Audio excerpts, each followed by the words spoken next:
Hi students, I'm going to demonstrate for you how to use watercolor to kind of put in some base transitions or staining, creating, our goal here is to create some nice tones in our mandalas, focusing on gradient and color scheme. So I've got some areas that are inked and some areas that are not inked. So I'm going to see what happens when I apply some color to some of those areas. Now, my watercolor palette is a little bit dirty, the one that I grabbed off the shelf, so I'm using another surface off camera. So I am going to add little puddles of water, like really light stains of watercolor, so I can have more control over the pigment. So if I'm applying just a little bit, I can add more. Okay. And with watercolor, there's some dust in there. With watercolor, wherever you apply the water is where the paint will go. So it's very important to focus on where the water is going or where you're placing the water. So I'll go to the edge and try to get this dust out of here. This ugly little piece of dust. Make sure it will go away. Make sure your paintbrush is clean. Okay, so I've got a little bit of water in there, and maybe you want to make it analogous. I'll blend up some orange right here. Now I was a little heavy-handed on that, so that's a little bit more pigment than I want, because we put in some light colors. We can color pencil on top of it. It leaves us just more options. So this is an analogous color scheme, going from like a pink color. I'll add a little bit more in the corner here.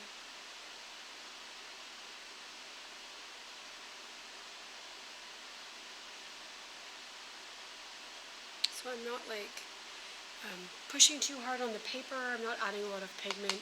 It's just really simple. So that is one area that does not have ink. Let's look at an area that does. Let's see what happens.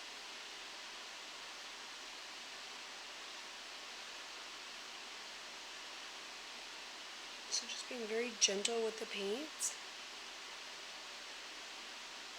I kind of like how it's dark on one side and lighter on the other.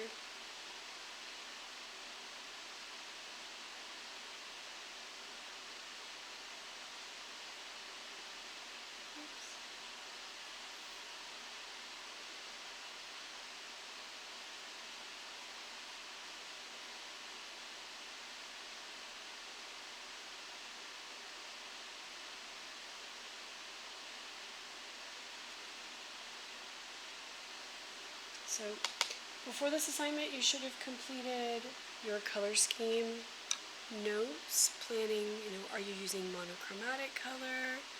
Is it analogous, warm, or cool? What's your color scheme? What's your goal here?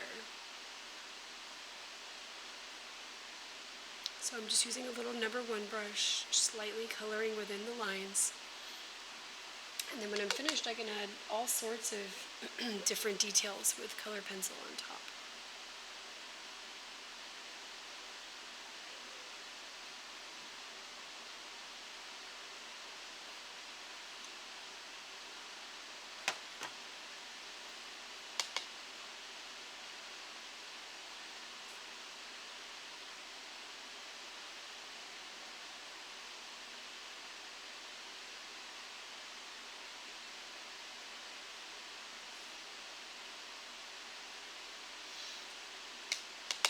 I'm going to zoom in a little bit.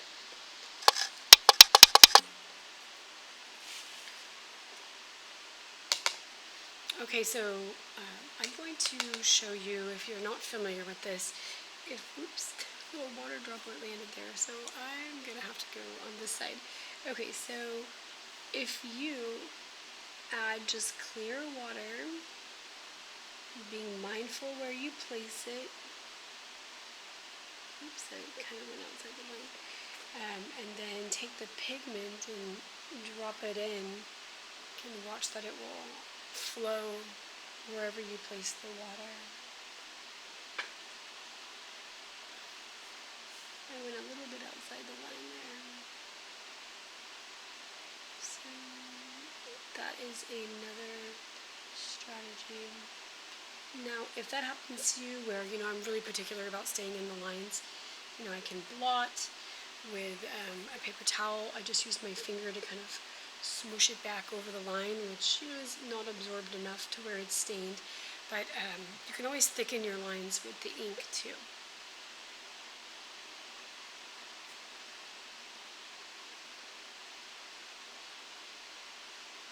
So I have a lot of water in this one. I can see it raised.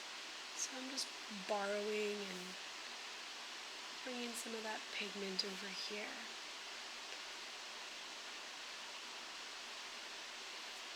It's kind of cool to make it darker in the corner, maybe lighter going out. Those are all things that you can plan.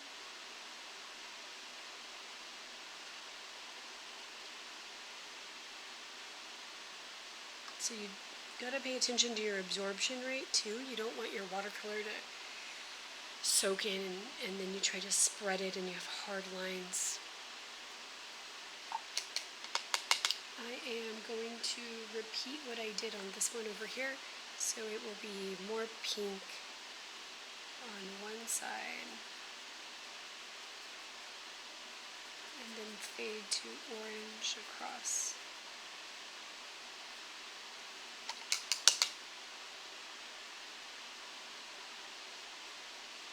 Oops, you can't see what I'm doing.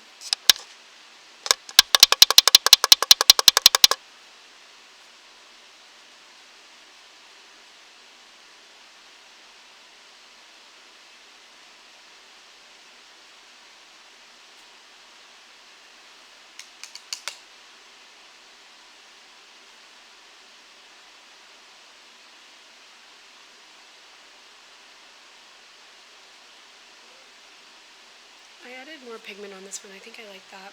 It's real subtle still.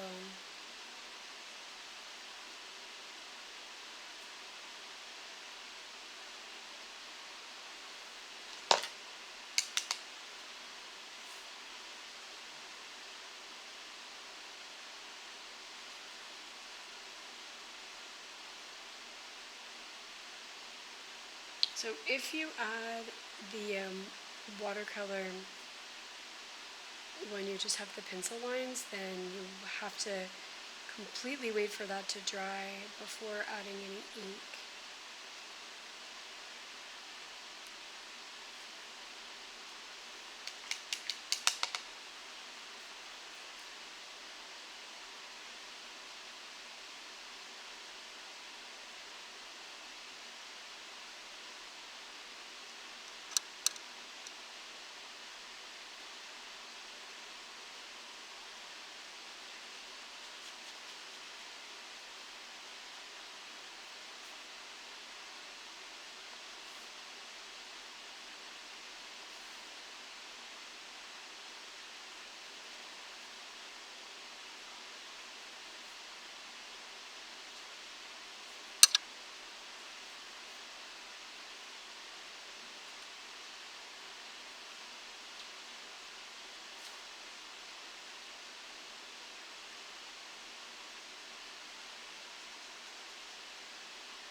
Alright, that's basically it for now. I would probably continue leaving some white space. It doesn't all have to be filled in, but it's just showing you a nice way to delicately place in some watercolor so that you can add some details with color pencils and ink later.